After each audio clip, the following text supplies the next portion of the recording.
I'm going to show you two techniques now, the difference between boiling and simmering. Here I have my chicken stock on an induction hob here, and I'm lucky because this hob actually does do two techniques for me. As you can see here now, the stock is coming up to the boil, whereby it's all the foam and the bubbles are showing the evaporation. So that's what you're looking for, is the boiling point at 100 degrees, as is water. So what's happening here is you're creating a fast evaporation of the liquid. So that's what boiling does.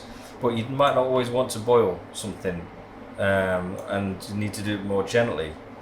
That's when simmering comes in. You wouldn't want to boil a soup because it would split and taste nasty, because if you've got cream in there or milk.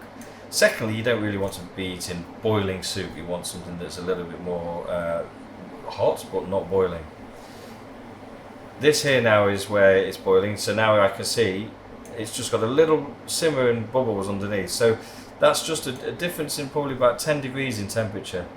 So if you were cooking and you wanted to heat up something fast or make a reduction of the liquid fast, then you would probably boil it. But you must always pay attention to that, because when you put a liquid on to boil, it will evaporate very quickly and you'll be left with something in the pan that will end up burning.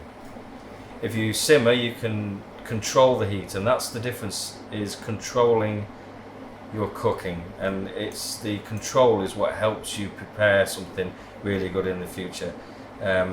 Anything that you do within cooking must have an element of control.